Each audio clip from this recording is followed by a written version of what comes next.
ईश्वर साथ है तो पूरी दुनिया मिलकर भी किसी एक छोटे से कीड़े को नहीं मार सकती। और अगर वो परमात्मा ही किसी को मार रहा है तो पूरी दुनिया मिलकर भी उसे बचा नहीं सकती। सारा संसार हमारे लिए कवच लगा ले, पर अगर वो ही मार रहा है तो न हमारे घर वाले न कोई नहीं बचा सकता। और अगर वो बचा रहा है तो पूरी दुनिया मारवे भाग रही हो, बाल बांका भी नहीं कर सकती। किसी ने नहीं सोचा था कि उस लवण समुद्र में उस नन्हे बालक को एक विशालकाय मछली ने निगल लिया। दैवीय योग, मछुआरों ने वो मछली संबरासुर के घर पहुंचा दी। जिस काल से बचना चाहता था वो खुद उसके घर चलकर पहुंच गया।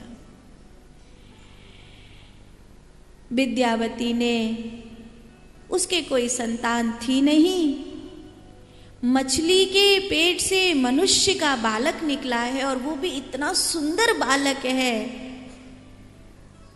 उसको ममता आ गई और अपनी छाती से लगाकर उसे अपनी झोंपड़ी में अपने घर ले आई। उसे पाल पोस कर बड़ा करने लगी। राज विद्या, शस्त्र विद्या, शास्त्र विद्या में निपुण बनाने लगी। किसी राजकुमार के जैसा दिखता है वो। पूरी नगरी में उसके लिए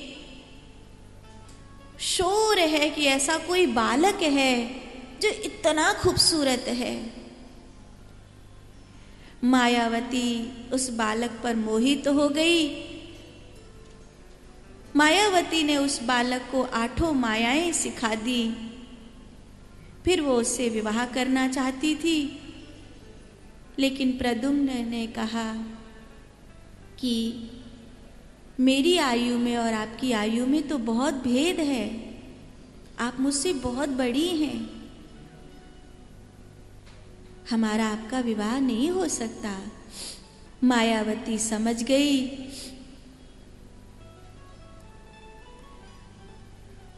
और प्रद्युम्न जब 21 बरस के हुए तो इनका रति से विवाह हुआ। शंबरासुर को उसके पापों का अंत करके लौट करके वापस आए। भगवान ने अपने पुत्र का स्वागत किया और पूरी द्वारिका नगरी में प्रद्युम्न और रति का जो स्वागत हुआ, शुकदेव भगवान ने उसका बहुत वर्णन किया है। श्री कृष्ण के जो परिवार हैं, 16,108 विवाह भगवान श्री कृष्ण के हुए हैं। पहला विवाह श्री रुक्मिणी जी के साथ हुआ। दूसरा विवाह रीछराज जावंत की कन्या जावंती के साथ हुआ।